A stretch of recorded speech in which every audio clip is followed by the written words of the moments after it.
the Fortean News Podcast. Hello, Paul, and welcome to the Fortean News podcast. Hello, thank you. Good to be here. I'm carrying on a tradition that someone recently pointed out to me that I keep getting people on the show called Paul. So I'm glad you could continue that.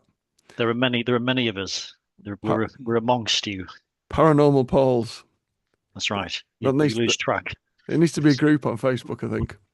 But no, thank you so much for coming on the show. And the reason we've got you on is this new book. Oh, there it Um, is. yeah, Pocket Nightmares, and it's nearly clocking in at just under 500 pages. Or It's 400 pages, yeah, 360 or something. So it's a beautiful thing. it's an absolute monster.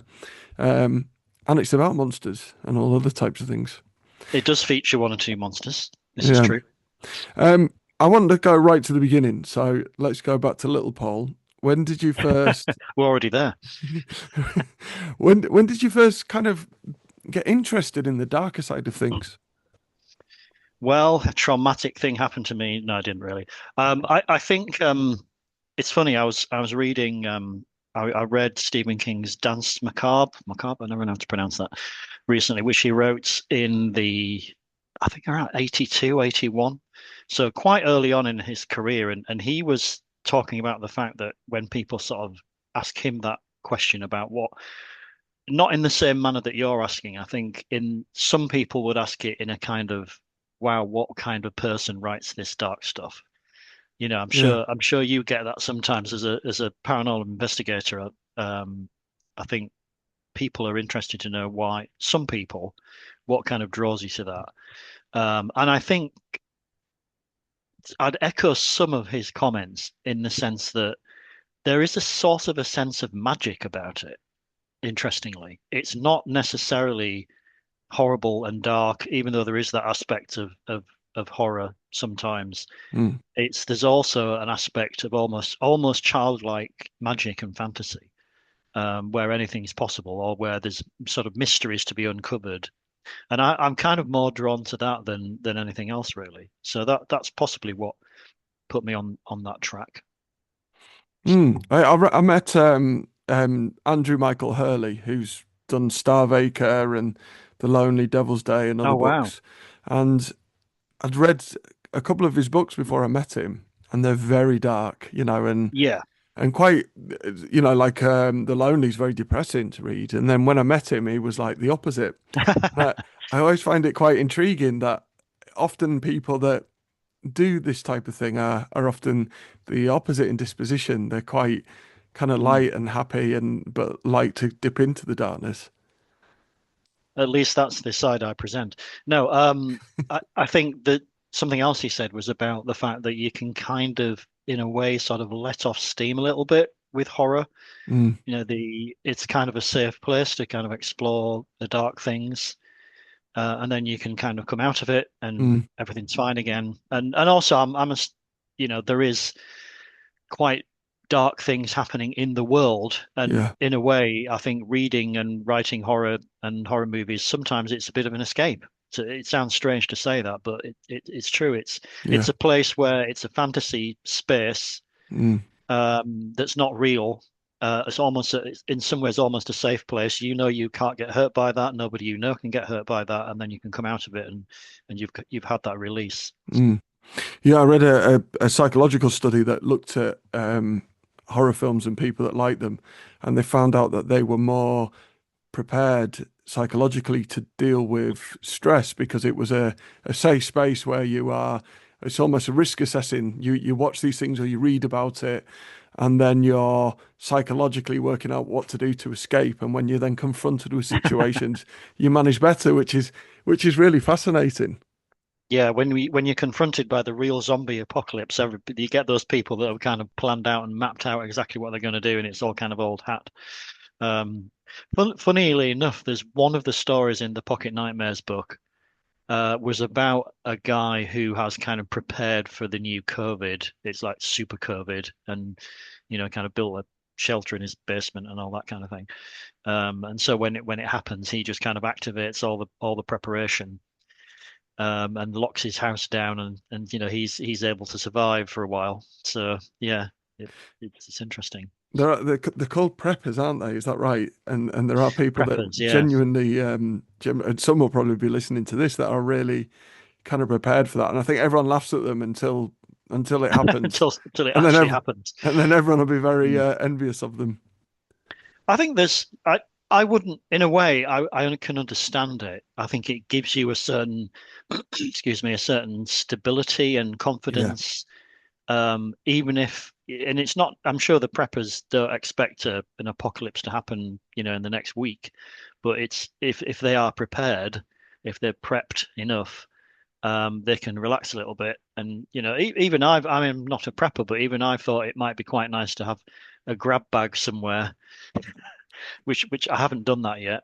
I'm not sure what would go in it, but a torch and a little video game or something. A so bottle of water. I'm too ADHD where I'd plan to make a prep bag, but then get distracted, and Yeah. it would never happen. And of Mm. course, just to say as well, people will already be familiar with you who listen to the show because you wrote that brilliant story that we put on Oh, just most before kind. Christmas as well. Yeah, that was really well read, well performed by yourself and by Abby. Um, what's it called? Unearthly. I think it was. There's something different about Mm, a Christmas spooky story. I like to keep the horror, the any kind of gore, really, for the most part, I like to keep it out of it. I like it. I suppose it's what some people call cozy horror. mm, It's spooky, it's gothic, it's got a Christmas tree in it. You know, yeah, the classic M.R. James is obviously the king, the legend in that absolutely. Yeah, sort of arena. But yeah, that was a pleasure to be able to write because there is something. I'm getting the summer blast in my face from the window here, but there is thinking about Christmas. There is obviously a dark side sort of to Christmas, whether that's winter darkness, and it puts one in mind of that kind of thing. But it's not for me. It's not violent. It's not depressing. It's more kind of spooky and comfortable in that way. And there are many different dimensions to horror mm, and to spooky fiction films, whatever you want to, whatever aspect you want to look at. There are, it's not just one thing. There's the shadowy, there's the gothic, there's things like the classic Haunting of Hill House, and then there's the real violent stuff and depressing things. yeah, Real life horror, serial killers, that yeah, kind of thing. I think for me, the closer it gets to reality, the more slightly uncomfortable and upsetting it is. But that is part of horror as well. mm, And then you get the punk rock stuff where it's kind of splatter horror, where yeah, Evil Dead and yeah, yeah. that kind of thing. And Terrorizer more recently. I think Yes. the wonderful thing about the Christmas one that you were talking about is it goes back to the Yule tradition, doesn't it? Of you all sit. It's about being together. So you'd sit together Mm. with the fire, and you would tell each other stories, and it was about unity, like scaring each other, but being together in that moment. Yeah. Yeah, that's right. I mean, there is, of course, that grand tradition of telling ghost stories around the campfire. Mm, Um, and there is something strangely cozy and attractive about that. mm. Where you can relax and you can kind of dip your toe into the not into the fire, that would be bad, so into the darkness for a little bit, but you're with friends, and nothing bad's going to happen, or is it? I don't know, just be careful out there. It's very bonding, though, isn't it? Yeah, Which is almost ironic considering what you're talking about. yeah. um and as a fan, as a people like ourselves that are interested in the paranormal, that are interested in dark fantasy things, aspects, and also in the book, I try to make each story different from the last. I mean, probably I wouldn't succeed 100% because and when you write 50 stories, I'm bound to sort of repeat myself a bit. But it really shows the staying power and how far you can stretch horror. There's out and out science fiction in there, and there is that aspect to the paranormal. On your show, when we talk about things like quantum physics and fundamental particles, and and then there's the historical. I think with the paranormal, you get lots of things wrapped up in Mm, it. You get the historical I love that kind of mystery box. The clues to sort of uncover. There's a real mystery there as to what might be causing this phenomenon. So you get that part of it as well, and also the people side. There's I think you've remarked on that before. In a way, it's very interesting to look at the people involved. I'm going off on a tangent now, but I think the point is there are many different sides and facets to these things. It's not just kind of one thing. No, I agree with you. I think the folk horror, and it's a connection to.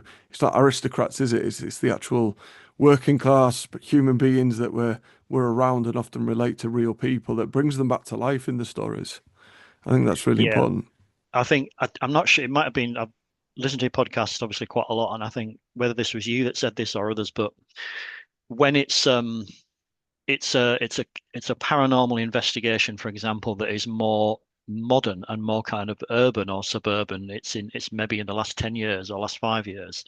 There may be the more in some ways the more interesting ones because it's more relatable than the ones that go back to the 16th, 17th century Mm, or something when it's a bit kind of distant. yeah. Um, yeah, there is something about that. Yeah, we had an investigation that was a new build. It was only like a 20-year-old house and no one had died in it, but they were having an old lady who was terrifying the children by she seemed to be wanting to tuck them in, whatever was going on.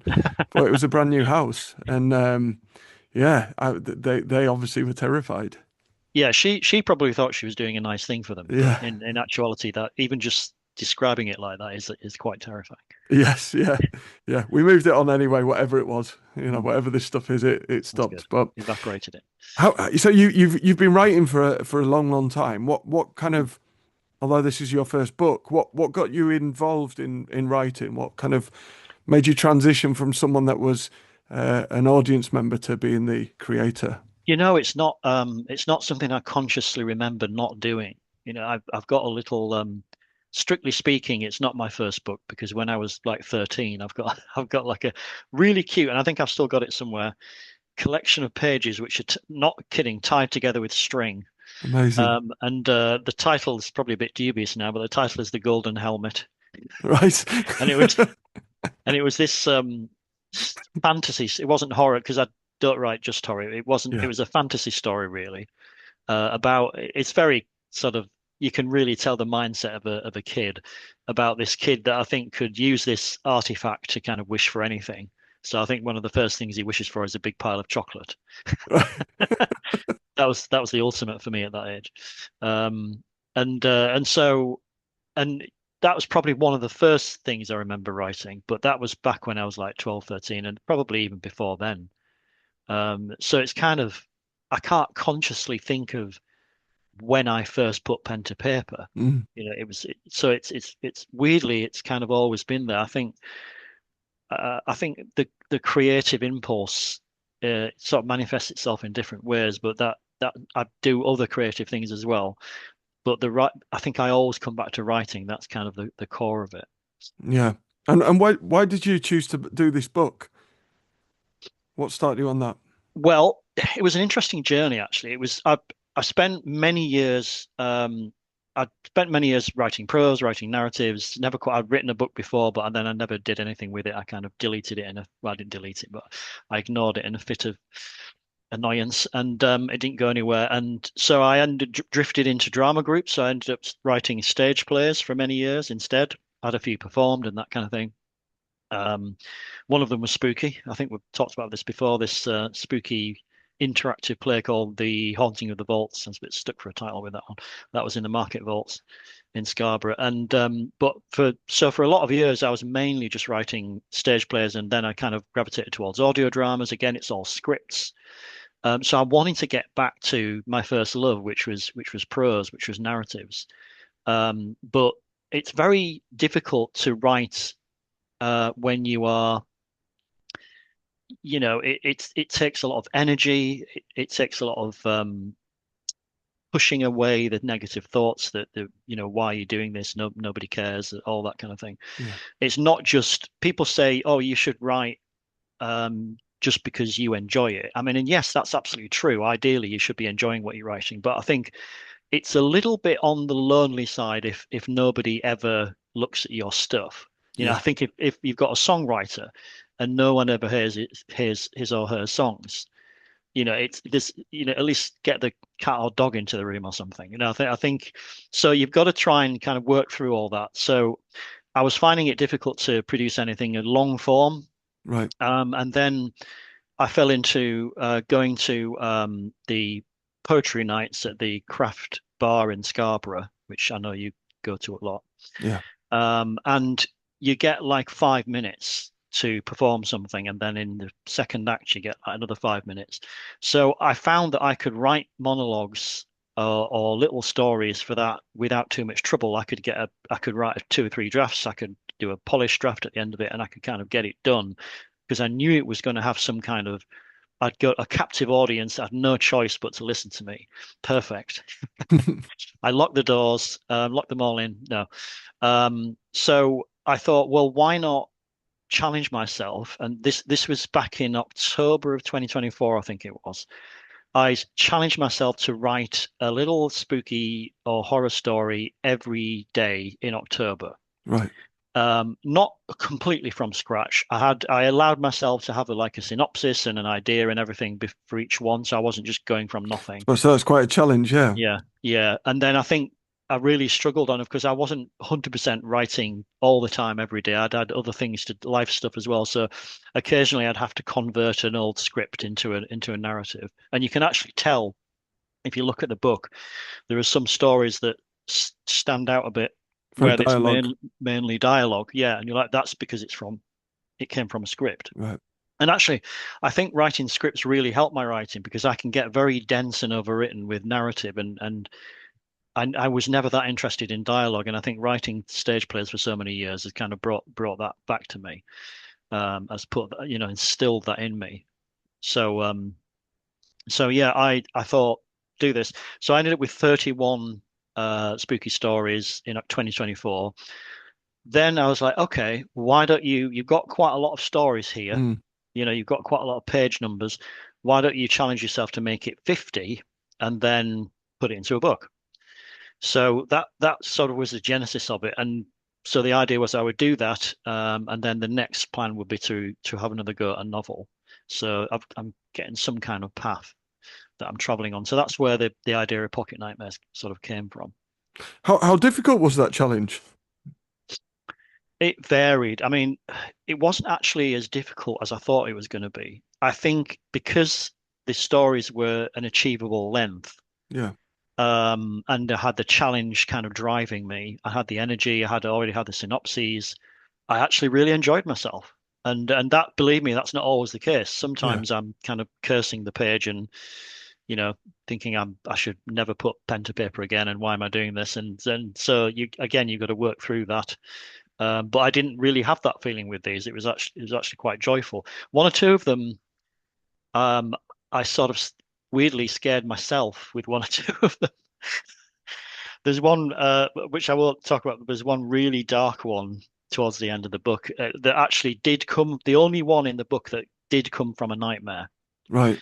I didn't have any synopsis. I just had this nightmare, kind of woke up covered in sweat. And I was like, I'll write that down, and then sort of turned it into one of the little stories. So, but yeah, Amazing. for the most part, it was actually quite a fun thing to do. Yeah, yeah. It's interesting for me because my writing process is very different where Mm. I have an idea, but it's one and it stays with me for a long Mm. time and then I scribble it down. So I can't even imagine trying to do loads at once. It's, yeah, fascinating to me. Well, I never used to be like that. As I say, I think I hit upon something where I can actually achieve this. But the only way it would work for me is if I couldn't have 50 stories that are quite similar. Yeah, So I try to make them all a little bit different as much as I can. I mean, I'm still, middle-aged white guy in a Western world, and so it's still limited by that. I'd love to kind of some future time explore different cultures and you know uh, different people, and so that could be a future project. But this is kind of, I suppose, it's from my own experience, from mm, my familiarity and what I'm into. And you get some wish fulfillment as well. I think if an idea kind of excites you, one or two of those ideas, I was like, I want to do that particular genre. Like I've always been, I just pick one at random. There's a film called quite a bad film actually from the 1970s, a sort of a science fiction horror film called Damnation Alley, and it's based on a book and a novel which also isn't very good. Um, but it explores the idea of this sort of found family who are traveling through an apocalyptic landscape in like a high-tech vehicle, sort of armored vehicle. So I think that is what gave me the inspiration to write, not to do the same story, but to write something involving some kind of vehicle like that. Maybe it's because I'm a Knight Rider fan, I don't know.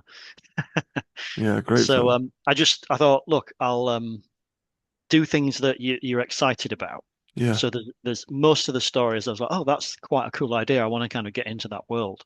yeah, yeah. And your writing always is there's a concept and really strong humans in it as well. It's quite a humanist Mm. approach to your horror writing. Where do you think that comes from? I think so the first thing that jumps into my head is I don't particularly like superheroes. Not I'm not talking about Marvel superheroes or anything like that. Just this the sense of being um, an overpowered kind of hero who knows how to do lots of fighting and is good with everything. I think Spielberg's probably got a little bit of that in some of his films where it's kind of told from the point of view of the average person who isn't necessarily an Arnold Schwarzenegger or whatever, Mm, who and has to deal with these situations. But it's interesting. That's a really good question actually, because I haven't really thought too much about that. So it's probably again, it comes from your own experience. This is where your kind of voice as a writer, it settles into certain things. yeah. See, now I'm wanting to write something where you are some kind of superhuman. I'll call him James Copper. Yeah. And so, why horror? Because Mm, it's there's so many things that you could write about and do a book about of short mm, stories, and you've done a wide array of different plays and things. Why did you focus on the mm. horror? I think it probably primarily in this case, it was coming from that challenge I set myself. Yeah, So I always I find the spooky season, in October, Halloween, very kind of creative and energizing for me. I always have that kind of started in my something like, well, probably since I was a kid, but I really, in earnest, in my late 20s, started to use that as fuel for kind of creative projects. So I always get a bit sort of energized around that time of year and think, oh, what can I do? What can I kind of build or create? And um, so that what started me down the path of writing the Pocket Nightmares, and of course then naturally going to 50. But I think outside of dark stuff and outside of horror, I'll write things like science fiction, some comedy, not a lot of drama. I think I like things to have a twist to them, mm, some kind of spin on them. It just makes it more interesting for me. Like there was a recent script in hand performance locally here in Scarborough, and it was around romance was the theme. right, But I don't think I find it very difficult to write something straight like so it was I built it around the story of a man who is gets in radio contact with someone from the past and builds up a connection with her. right. He doesn't realize she's from the past at the time. Then they're speaking in different tones and different dialects, and they put two and two together. So there's that kind of time travel aspect to it. But I think I always like to have something that's got some kind of twist or spin on it to make it more Yeah. interesting for me. So I love that concept. Mm. It's also quite rebellious, Paul, if I dare say, in Yes. terms of Oh yeah. That's totally me, of the course. spin is quite subverting what it's meant to be and not. Subverting expectation. Yeah, I mean, I think that was the only. Would you call it? It's probably sort of either science fiction or fantasy. I would put genre, but again, they're very kind of malleable genres of these. Yeah, yeah, yeah. And who were your kind of inspirations as a writer? Mm. They've probably changed over the years. I mean, I the first writer, I think, as a teenager, I'm going to say, how old would I have been? 14, 15, 16. Read a lot of the big horror authors of the day. Yeah. Obviously Stephen King. I Who read a who lot you of currently Fortean. outselling on Amazon with the book in the Well, that's charts? right. Yeah, for a brief moment, Yeah. because of a lot of my friends buying the book, it kind of was ranking higher, but would you believe, than Stephen King's There you Bizarre go. and Bad Dreams, which is like unbelievable. But then now it's kind of plummeted after that. But it was a That's it. nice mo even as transitory as it was a nice moment. So yeah, obviously the king of horror, but also James Herbert was probably my Yeah. favorite horror author growing up. I've read everything he's done. An author called Graham Masterton, who wrote a book called The Manitou, and he's done a lot with Native American, Right. mythology and folklore and things like that. Clive Barker, these are some of the big hitters from that era, really. And then more modern horror authors. Adam Neville, I'm really enjoying his work. He's great, and some of the others like Grady Hendrix and Michelle Paver, and yeah, there's such talent out there I to love sort of Michelle follow. Paver's stuff. Yeah. Yeah, Thin Air is it's such because it's yeah, so subtle. yeah. She's really captured the fragility, I think, of these things. I think with ghost stories, there is a subtlety that's kind of built into it because Mm. a lot of the time is spent in it's quiet. There's not a lot Yeah. happening. There's hints of things happening as daily life is going on, and then you wait to the dark and the quiet moments, and then you might see more. So there's a lot of kind of suspense built, and you can't necessarily do the punk rock thing and go in and start, Mm. shooting monsters and that kind of thing. So Yeah. some of that's reflected in the book. I think ghosts and the paranormal are probably my sort of favorite aspect of horror. Mm. These days I'm not so much gravitating towards things like, as you said, Terrifier. It's more haunted house stories and Mm. that kind of thing that we talk about that you talk about on the podcast. Yeah, me too, obviously. I love Yeah. that genre. And I'm interested in just for my own interest, really, your play that was set in the market vaults. Mm. So I did an Where you've investigation also there. been, yeah, Yeah, so I'm investigate. interested to see what you kind of wrote in and see if it matches what Mm. we found. Yeah, it was. I think I linked it at the time to and I'm thinking back now. I'm challenging my memory because it was like 10 years ago or something. There was a woman in Scarborough. She might have been called Anna Merchant, I think, who was possibly blamed as a witch or did something witchy.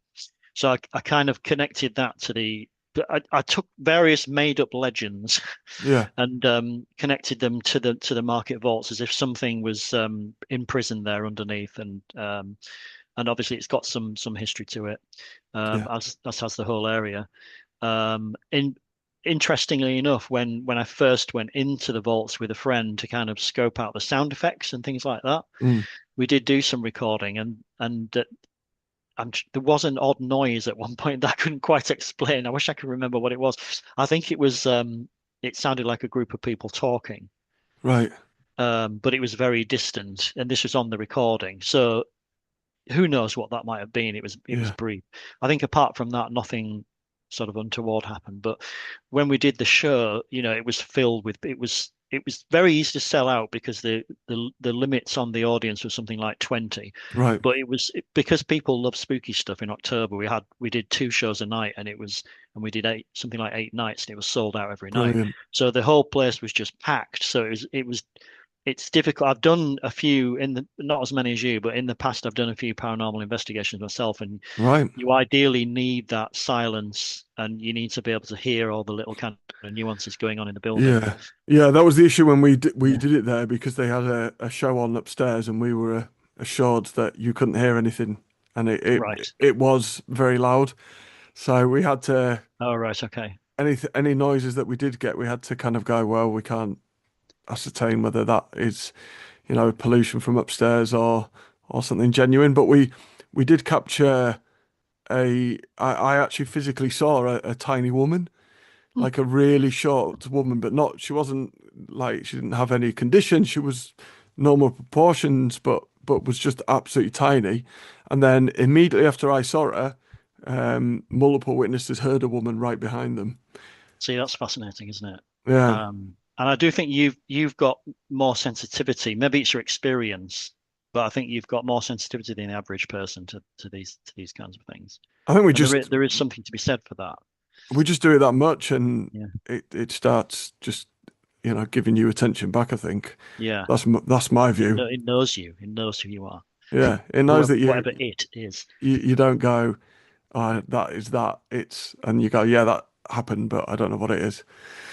It's no, it is interesting, and I'll talk to you about your paranormal investigations, but I'm just interested on your view. So some of those writers that you spoke about, there was a Mm. period of really big seminal books and writers, and they're often in the 1980s, weren't they? And why do you think that was?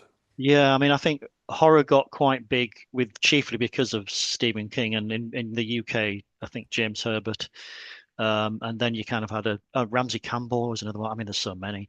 And then it probably dropped off a bit actually. I think it's coming back to more popularity in sort of the last few years Mm, with people like Grady Hendrix and Christopher. Oh, the surname's gone out of my head. Um, who's written a Christopher something. That's very specific. But yeah, I think the point is, I think it is sort of growing a bit more in popularity. Horror films are having more of a time. I think horror films, there's more what they call elevated horror sometimes now. I think where these A24 films, films mm, like Weapons and Hereditary, and where it's not just. I mean, things like Terrifier have their place. I don't, yeah, begrudge that at all. But I think horror doesn't probably a time in especially in the 70s and 80s where some people would kind of turn their nose up at horror, yeah, and I think that's because they didn't quite understand that it's not necessarily this you're sick for reading or writing about horror, you know and I think things have turned around a little bit where people see it for what it is, which is that kind of roller coaster ride, or that letting off of steam. yeah. And Hereditary is quite a beautiful film in terms of artistic value, isn't it? And it's very different. Yeah, and well, funny that his next movie after that, which is Midsummer, like Oh, the amazing sun film. blasting into my face at the moment, it kind of puts one in mind of that kind of thing. Mm, Demons by Daylight, that was a Ramsey Campbell book, which is a similar kind of. It's much harder to do, I think. yeah. I mean, can you imagine? I'll ask you that actually. Have you done any paranormal investigations during the day in the summer? It Yes. can be Yeah. quiet. And did you find any? How But did it feel? we did one recently actually in broad daylight down Yeah. in Gloucester, and the in this Tudor building, Mm. and you walk it's hard because people find it quite spooky more in the dark, but I find it more fascinating, so I can't speak for other people. It just gets me excited. But the moment we walked in, there was someone walking around us. You could Wow. hear Yeah. footsteps. So we went, well, we need to check upstairs. Like, it's not someone upstairs, and so we went upstairs and it's just completely empty. I need to edit it all together actually and put it out as a short video. But yeah, that was amazing. So for me, I think Mm. one of the reasons at night that we do it, the paranormal activity still occurs during the day, but during the day, if someone was making a noise now in my front room, then I would assume it's outside because people are walking past all the time, talking and making a noise. But at night, you can rule that out quite quickly because there's unlikely at 2 in the morning to be someone walking past, or you can quickly look and see that there's no one there. So everything's more quiet. There's more of an atmosphere. There's more of an energy, and you're more attuned in. I think your senses are more heightened at night as well, Yes. 100%. because you Yeah. feel a bit more unsafe. While during the day, people tend to feel a bit safe for whatever reason. I mean, biology and human nature and sort of primal fear has a part to play here Mm. because you get that, as you say, your senses become more attuned because of that, that animalistic side where you're watching out for predators, Yeah, kicks in, but also the irrational part of your mind is. I've done that myself, where some things on one or two of the investigations I've done, where you hear things and immediately just briefly discount it, yeah, yeah, and yeah, not permanently necessarily. Like in that moment, you might think, "Oh, somebody must be here," and then later on, you think, "Well, actually." Yeah. why go straight there to the cynicism, and not necessarily cynicism, but I think we're so eager Skeptical. to cross everything off. Yeah. Yeah, and I'm really guilty of that. I did one with Ian, and there was this mist, and it was going along this tunnel. We're underground in this under these pubs in these smuggler tunnels, and there's a little stream running underneath it, and there was a mist, and I discounted it like it's like, well, it's above water. There's going to be mist, it's quite likely for it to roll along. Mm. And then he was like, James, it was going against the strong flow of Huh. wind. And I was like, yeah, it was, wasn't it? No, So yes, I would be out of there now, yeah, especially that's since one of my favorite films is John Carpenter's The Fog, yeah, yeah, or Stephen King's The Mist, for that matter. yeah. So that was like it's scientifically impossible for a mist to go against the quite strong wind that was down there that was going out the tunnel. Well, this was coming up the Yeah. tunnel. So yeah, I discount things quite a lot. I think at night as well, you're preparing to sleep, aren't you? So you want to be protected and your senses looking out for stuff. But most of the time, if you've had a poltergeist experience, they don't discriminate day and night. They're Mm. occurring all the time. But 24/7. yeah, but it's a bit more, I guess, scary at night because you are preparing for rest. Wouldn't it be interesting if the nighttime aspect of it is actually completely irrelevant? Mm, And it's just people think things happen at night, but it's just simply because it's quieter, people are in bed, yeah, yeah, yeah, so therefore you're more attuned. But it's not necessarily tied to the fact that it's overnight or that it's the witching hour or anything. That's yeah, actually yeah. nothing to do with anything. Pamela, the medium is on my team, is very adamant that it's the night time's irrelevant because she Yeah. gets cross at us when we book nighttime things. She wants to go to bed. Well, yeah, So we need our rest for yeah, for more adventuring. but when you're doing it for if you're taking a group, it's always better at night because it's just more atmospheric. Yeah, yeah, there is. Yeah, again, it's probably a bit like writing. You have to try and enjoy it as well, enjoy the experience. Yeah. Um, because there is that. I was just going back to the start. There is that sense of magic about it, and I Yes. think too often we don't. There are things that happen that are quite magical that are just part of reality. Things that are people even discover in the last few years to be more based in physics, like say ball lightning or Yeah. the atmospheric red sprites. I think I found those fascinating. Mm, Where you'd never think of something like that as part of you know the physical world, but actually they have that. They have been proven to a certain extent. yeah. Oh, I love those natural phenomena. Mm. It's incredible, and magic. Just even the seasons changing is magical, isn't it? And in the past, they used to even perceive it as magic. Yeah, yeah. Another example, probably Saint Elmo's fire. Where again, Yeah. I love that those times when you think about something in history which people at the time might have considered paranormal, but Yeah. have since become explained. Yeah. Because that's often what people say about the paranormal in today's society, that there are aspects of it that could eventually, given time, given development of technology, sort of be better explained. Absolutely. Absolutely.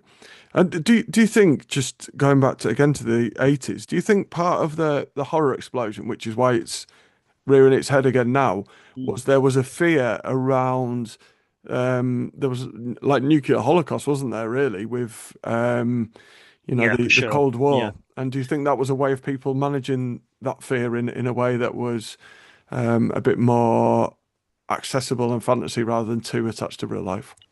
I think, I hear different things around this that in times of serious unrest or in times of war, that scary pictures and horror are actually less popular than which Right, would you okay. would think would make more sense, that there are enough bad things happening in the world, especially at the moment. You turn the news on and it's just Yeah, ghastly, that's horror, and isn't it? and you wouldn't necessarily want to. But like I say, for me, it goes back to that. It's not the same thing. Yeah. We know it's not real. It's a safe space. It's got that sense of fantasy to it. I think I wouldn't necessarily be someone who turn on a movie about I don't know, a serial killer, for example.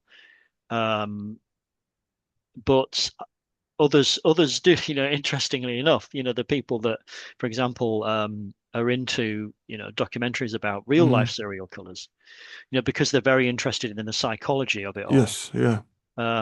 So yeah, there's probably arguments for both. I think, clearly in the 80s, Stephen King was, and I think perhaps to a lesser extent James Herbert, and in movies, people like John Carpenter, like they they drove a kind of renewed interest in horror. And I think we're seeing a similar thing now when it achieves more success.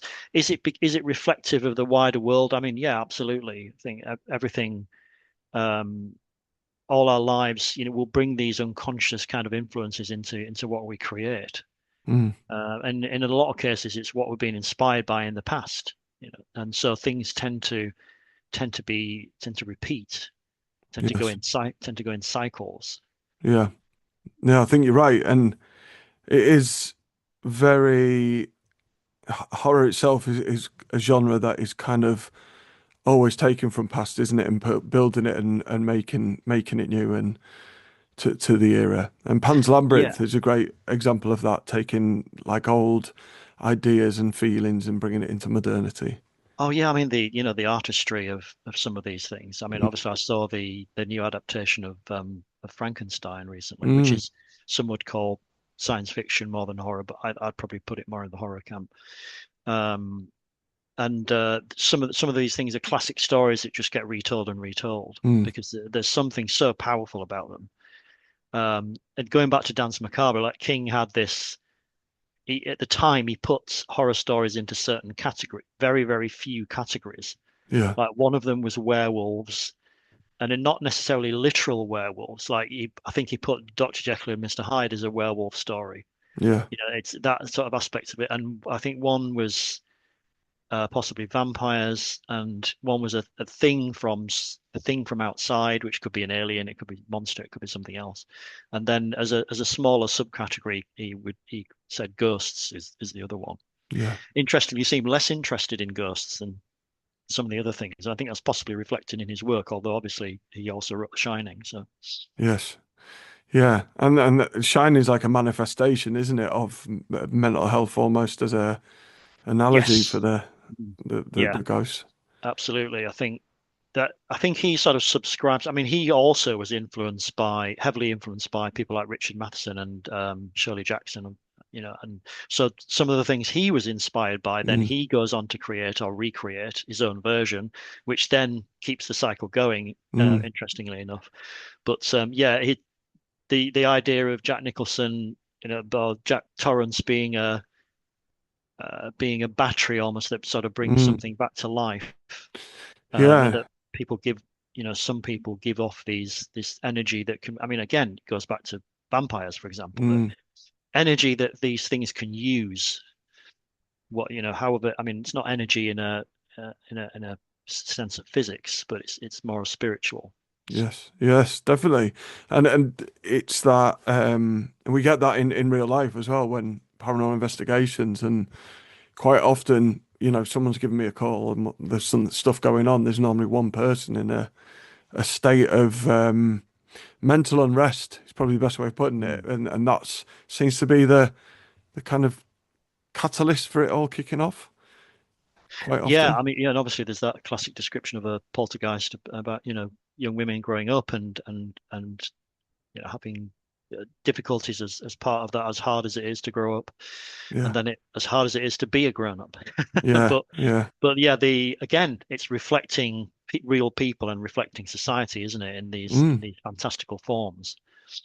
Yeah, that's right. And it's maybe a way of dealing with those things. Like the Yeah, psychology of it through horror is a subconscious risk assessment for us preparing for the mm. world, which is quite Makes a it sound lovely very thing. procedural. Yeah, I just think, Yeah.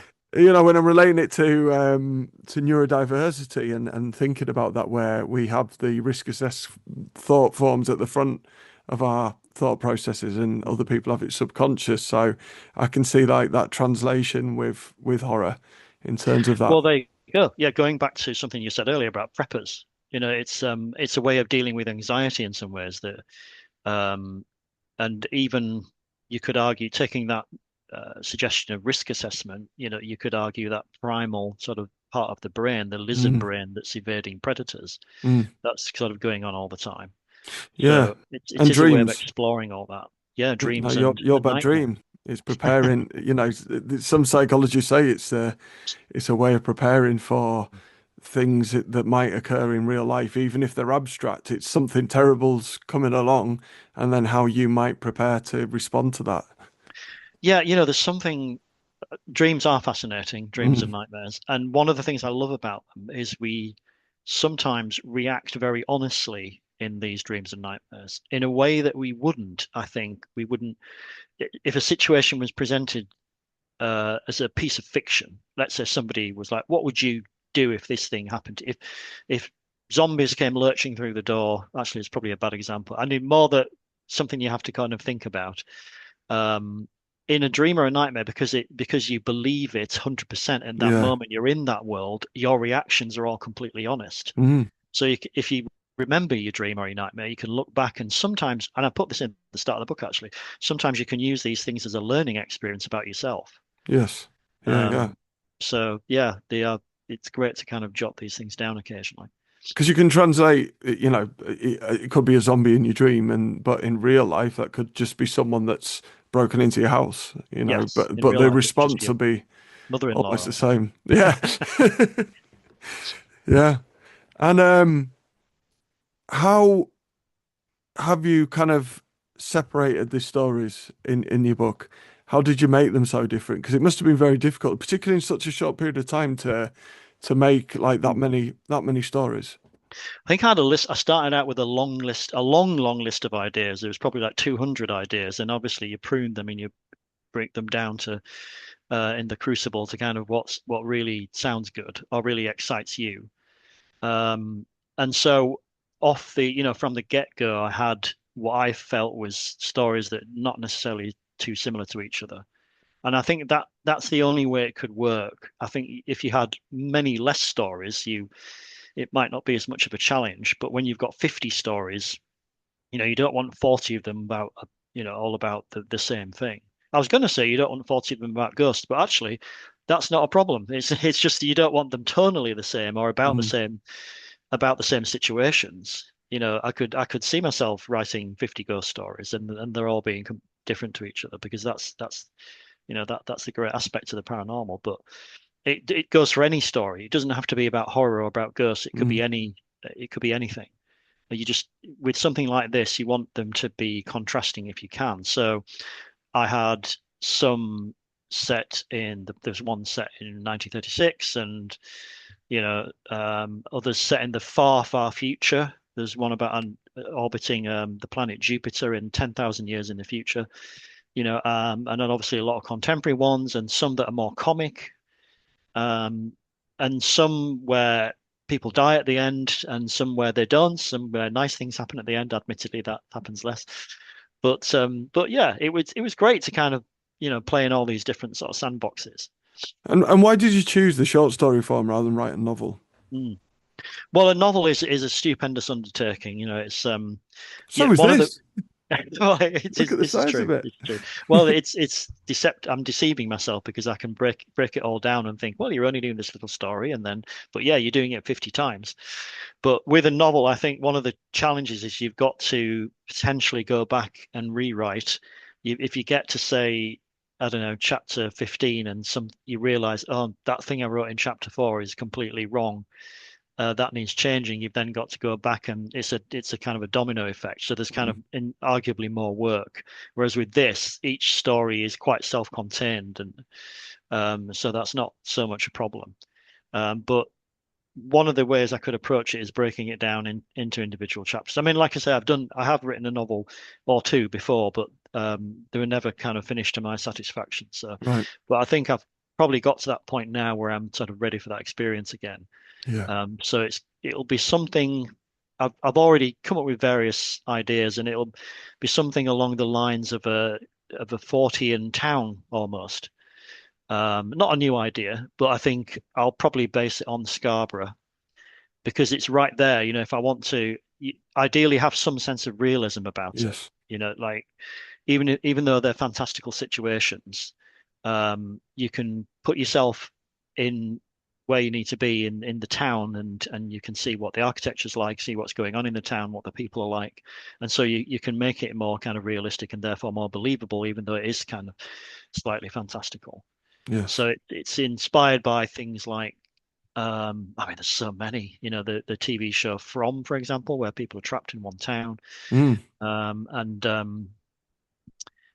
don't know, Silent Hill. Yeah, there's a massive kind of genre of strange and spooky town environments. I don't think it'll be as spooky as or as horror as Pocket Nightmares. I think it'll be a little bit more kind of Fortean mm. um, in all its forms. There might be I'll throw in a UFO there or two.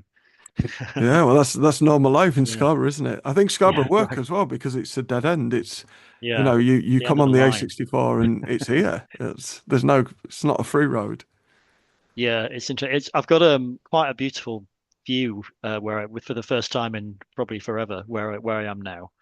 I won't turn the laptop around and show you while my background's on anyway, which is The Shining. I should have. It's the height of irony when I was talking about The Shining, and the Overlook Ballroom is behind me. Nice.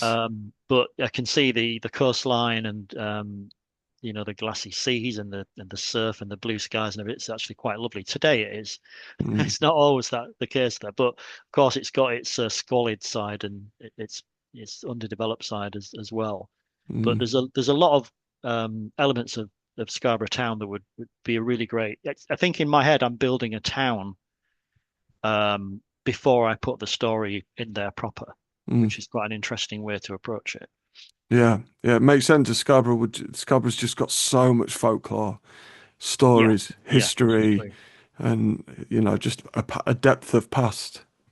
It'll kind of be a version of Scarborough. I might not even call it Scarborough. It'll be not quite reality, and yet trying to make it as believable as possible as well. Mm. The ideal sweet spot is where you kind of have both things going on. Yeah, yeah, yeah, definitely. And so you've done some paranormal investigations. Tell me about that. Did you experience anything? Oh, only a few, really. I was partnering up with a friend of mine called Alex, and he sort of had this big suitcase full of kit, spirit boxes and K2 meters and EMF pumps and all sorts of things, which he'd procured from various places. And he was really invested in it, much like yourself. He knew about the history of these places. I think that's probably where we differ in the sense that I am fascinated by the paranormal, Mm. and the podcast, goes into these cases extremely well. And I was listening to one of the recent episodes, and the amount of stacked up stuff going on is quite incredible, Mm. you know. Um, but I lack the knowledge, I suppose you'd say, and I think my memory is like a sieve anyway, so I tend not to retain lots of information. So it's full of, the paranormal cases that you investigate are full of really interesting historical facts and figures and people and things and architecture and things like that. And I don't seem to be as invested in that kind of thing. But yeah, you and he were, and I sort of tagged along with him, and one of the places we went to more than anywhere else was Wood End, Oh yes, yeah, in Scarborough. I'm sure you've done that. You've yeah, yeah. investigated there before. I have, yeah. That was a great place. That was Alex captured some EVPs there, which gave me chills. I mean, Right. EVPs are an interesting thing because obviously it's I'm trying to think of the word now. Pareidolia is the word, where Yeah, yeah, yeah, where I'm not sure I pronounced that right. Where yeah. if you listen, I was there. I was there when he recorded these things with his little dictaphone, and he was going around saying, "Now, whose spirits are in the building tonight?" Or however he described it. I didn't hear obviously anything at the time, Yeah. but when he played me back, when he sent me the sound files afterwards, this was in Wood End. He admittedly there was one or two where he said, "I think it says this," and at Yes. first I couldn't hear it. See, that's the thing you've got to be wary of. Asserted lyrics. Yeah. The one of them was just little phrases like "he's there." I think was one of them. Just "he's there," and when I listened back to it, it sounded like somebody whispering off to the other side of the room, he's there. Yeah. Yeah. Yeah. It just gave me chills. And I think, yeah, I have played these files to some people and they can't hear anything. Right. I think you That's have to have a interesting. real listening ear, clamp your headphones on and really kind of focus on it. I've, in fact, I'll have to send you them to maybe play on the podcast or something, see what people think. That'd be cool. But yeah, that we did that and got some interesting spikes on the K2 meter up in the gallery that seem to be picking up readings with no apparent source. The gallery is an Yeah. interesting one because Yeah. there has been CCTV footage when it was very first built of a cleaner coming out the lift and another figure walking straight through her Huh. Wow. That's in amazing. Woodend. Yeah. Yeah. It's a spooky place, after hours. Mm, Yeah, Scarborough Arms was another one. We weren't right, there for very long. Pub in I was going to say in Scarborough, then that'd be self-evident. And I got some interesting K2 meter spikes near a grandfather clock, which I was absolutely thrilled with. And right. again, I couldn't find any reason why that happened. You can obviously test the K2 meter. It would go crazy next to a microwave that was on or a mobile phone that was ringing, that it would spike crazily. So it does react genuinely Yes, to yeah, yeah, electric fields and that kind of thing. Um, where else do we do? A little bit in the Grand Hotel, but it was too noise polluted, as yeah. we said before. Um, the most so the most fascinating one for me wasn't even an investigation. It's very ironic that we were actually filming our own Blair Witch project up at Scarborough Castle after Right. hours because we knew the caretaker at the time. This is going back years ago now, and so we had sort of authorized access to the castle after hours. A group of us in our drama group doing this home movie, which was mostly improvised and is actually quite terrible. Um, it's on YouTube. And we were in the Master Gunner's house, in Yes. the cafe, talking about stuff, Yeah. and we heard what sounded like, if you imagine a bunch of things falling off a shelf, Okay. except not in the same room. And I vividly remember everyone turning round and stopping talking. So there was about five or six of us, and we all heard it. Um, and so the caretaker looked around the building and looked around outside because he was concerned that people were climbing over the walls and getting in. And he came back and couldn't find any cause of it. He didn't find anything pushed over even. It was so strange, and it tied into a story that he had. This has nothing to do with our film. A couple of years before that, when he said that he was in the Master Gunner's house alone. I think he'd come in to open up, and he heard footsteps running across the ceiling above the cafe. Mm, And again, the yeah. CCTV there, and there was no evidence of anything causing that visually or audio wise. So yeah, it's a historic place, of course. I don't know if you're aware, but English Heritage actually paid to get someone in to exercise that Is that right? I was not that aware of that. that building because staff were refusing to lock up, and obviously they That's need staff incredible. to lock up. So Yeah. on a night they weren't going in.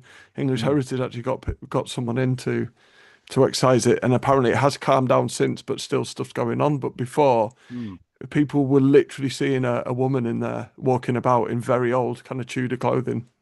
Can you remember roughly when that was? I wonder if it was after my experience. I mean, I think the film we did was back in something like 2011 or something. I think it was before that. I think we're Yeah. Oh, talking right. Okay. 80s or 90s, Oh, right. Okay. Yeah. if So, my well, I don't memory think it's, serves me yeah, right. it's probably not completely got rid of everything. No, no, I've heard it's still active, more residual. So it's more like yeah, sounds like footsteps and stuff. But Mm, I mean, I'd love to do an investigation in there. But yeah, the people were seeing a woman and they were like, I'm not going in there to lock mm. up. Refusing. But yeah, If I the if I castle's can an amazing somehow place. help get access, then I'll call up the Fortean News. We'll see if we can arrange something. I would love that. Yeah. I love that building. I mean, I do investigations outside on the walls anyway. Mm. Um, but yeah, I love that place. And to be in there while stuff's going on is awesome. Yeah, again, it's of course, we were there at night. It was incredibly cold. We Some of us Yeah, had hot water bottles. Um, and but it was also incredibly atmospheric. yeah. Have you had any other experiences? One other, I don't know what it was really. I was working in it was, I suppose, quite high tech for something ghostly happening. I was working in the computer room where I worked at the Scarborough Town Hall, which obviously itself is I want to say 19th century house, Mm, mansion.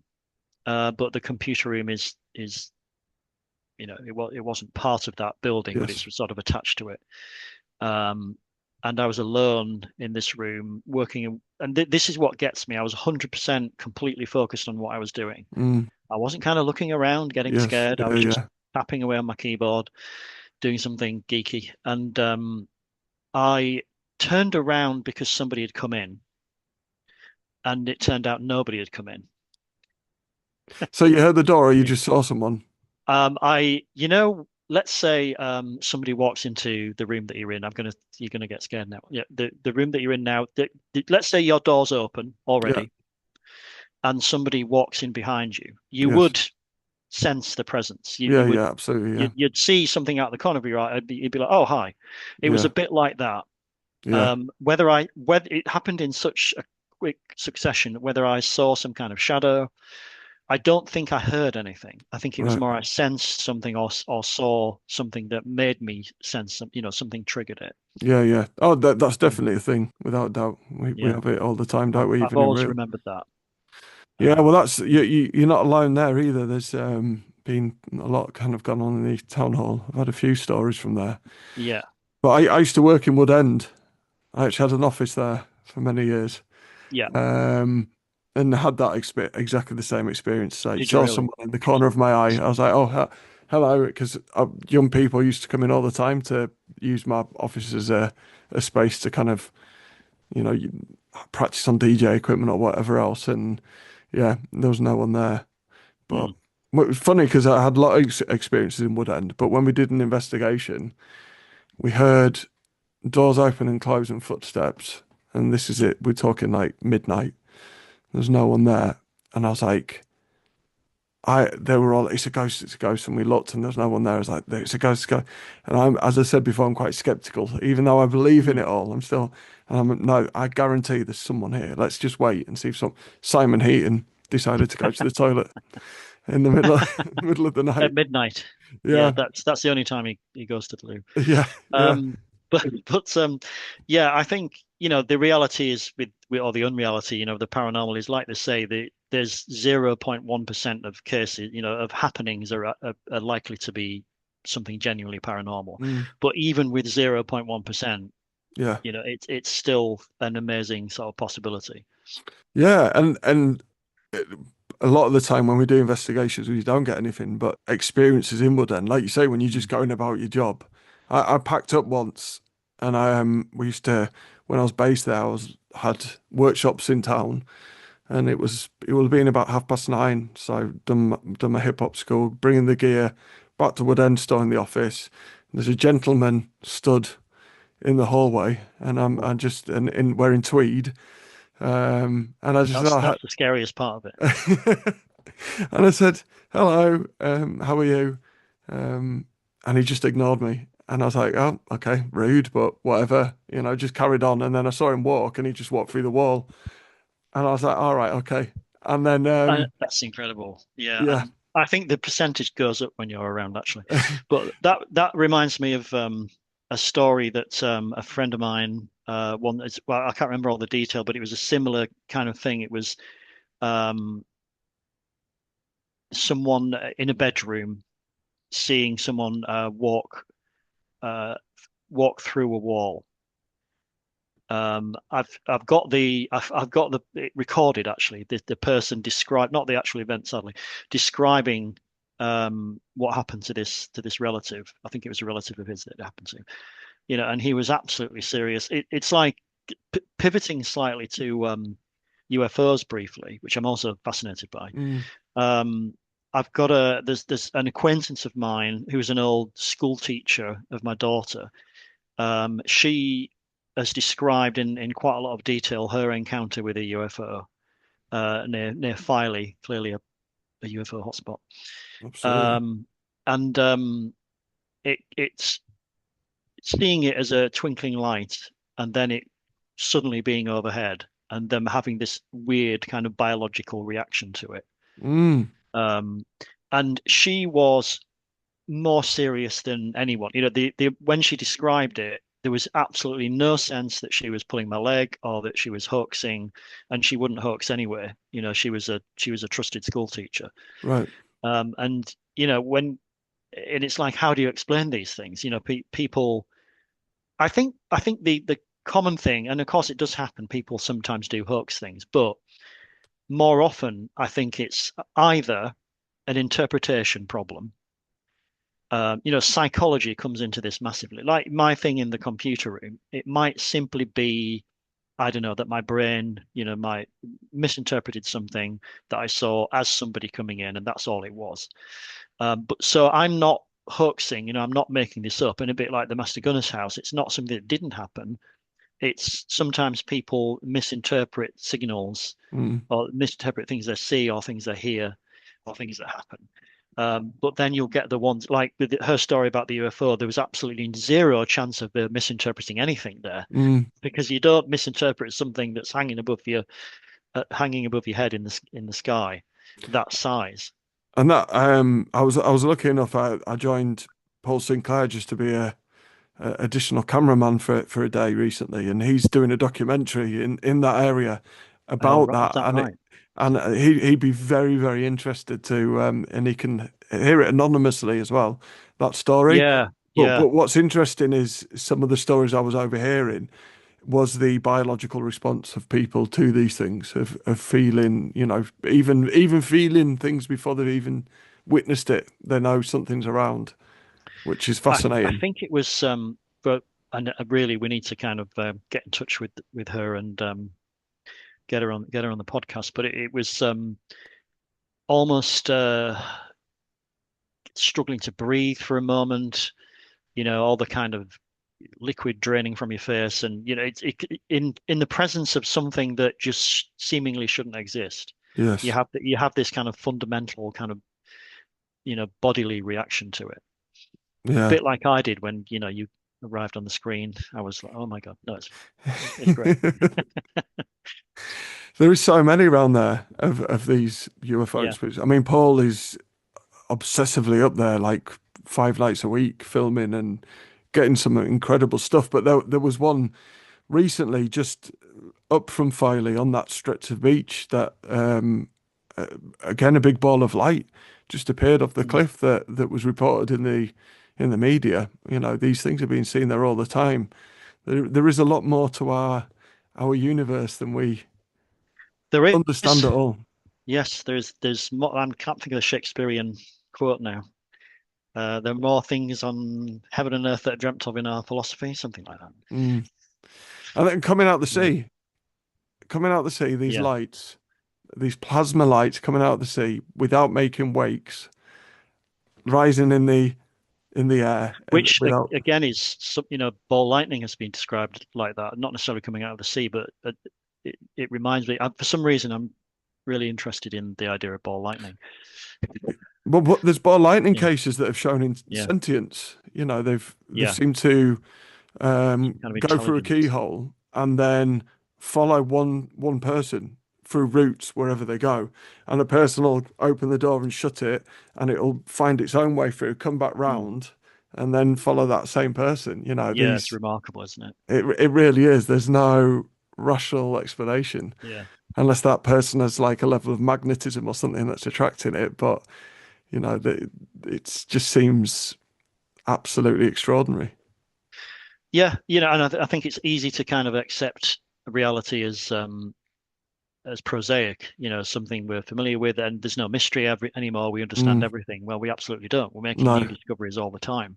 yeah, and everyone's reality is a different perception Mm. anyway. Yeah. Another quick story of Wood End. So that same place where I saw the man in tweed, Jenny, who worked there as well, and she used to work very late at night. And but she was a woman, and she's on her own in this building. And as she's walking up the corridor, and in the newer part of the building, actually, not the old one, but towards where I saw this gentleman, and she's walking to the toilets near that door, and she sees a gentleman looking in right into the door, and she's a little bit anxious, but she's also aware that this person might be lost and needed to sort out what's going on because we're talking like 11, 12 at night again.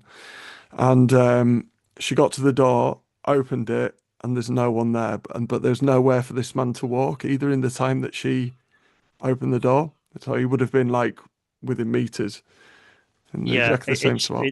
it gives you chills, doesn't it? And that's and again when you hear so many stories like that, because that's a bit of a trope, isn't it? Where Yes. I've had friends who have described that kind of thing, and I think the reason you could say that it is a trope is because it could actually be a pattern of behavior, Mm, a pattern of phenomenon that does happen. yeah. Um, Yeah. which makes it into this slightly cliched kind of And story because that is in fact what happens. yeah, she's a non-believer. She's a complete Yeah, skeptic. She doesn't believe in this type of thing, and she genuinely thought it was a human being who was in there, yeah, you right. know. And there's I think there's footage somewhere of some like the lights walking on in the building as if someone's walking because it's light sensitive, as if someone's walking around, and it seems to follow like room by Wow, room around. But of course, one of the Sitwells wrote a book on poltergeist, one of the first books written on that's right. poltergeist. Yeah, that's right. I'm going to say Sacheverell, is That's it? the one. It's the I Chevrolet. don't know how to Yeah, pronounce that I've right, got but I've got the book yeah. on my Oh, shelf. Yeah, right, cool. You've I've not actually read it got yet though, yeah. but I had to I get think hold of it. it became a movie as well, I think. Did it? Oh, am I thinking of another movie? I'm sure there was a Sitwell related film. I'm talking like 1940s or something. Yeah. I'll have to kind of see if I can dig that up. That might be an invention of mine. And it's interesting that that place is so haunted because it was a holiday home. It wasn't even, Yeah, no one's really yeah. died in there or anything, but it does store museum artifacts, of course, downstairs. So Yes, that's right. who knows if that's anything to do with it? That's a bit Ed and Lorraine, isn't it? That when you think about Absolutely. yeah, Yeah. got Annabelle down there. So, Paul, it's been an hour. Um, how can people get hold of your book and why should they? Why should they? No, I don't know. Why should they? Sell it. Well, the book is on Amazon. It's in you can get it as an ebook, which is 99p, or a paperback or a hardback. The hardback's very shiny. I like the paper. I like just like looking at it on my shelf. Um, I think what's great about it is it's very good for those who might struggle to sit down and read a lot. I've got friends who quite like it who don't do a lot of reading, Mm, and they can just kind of pick it up and read one of the stories with their coffee, and then go to work or something like that. Or maybe yeah. not breakfast time, maybe not the best, but you can just kind of pick it up, read something, put it down. And what's something that people have said to me is that it does kind of put you on the path to reading another one. I suppose it's that philosophy of moorishness. Yes. I don't know whether that's true or not, but that's what people have said. Some people have said. That's So I really think good. it's great for just picking up, reading, and actually I should say, in those 5 minutes or 10 minutes it takes you to read them, you do get a full story. You do get an end-to-end world with characters and who have lives and a situation in there. It's not it's they aren't sketches. The sort of each one of them is sort of fully fledged stories because when I was writing them, it takes obviously a big chunk of time to actually I don't spend 5 minutes writing them. I don't dash them off. Yeah.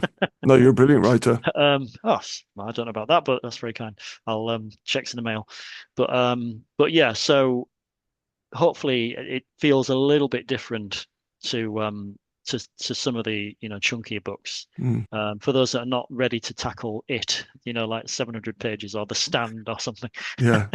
It's one of those, and I don't want you to take offense by this, but it's one of those brilliant toilet books that's great to sit Yes. by your toilet, pick up and Being read very and specific talk. that reading on the toilet, Yes.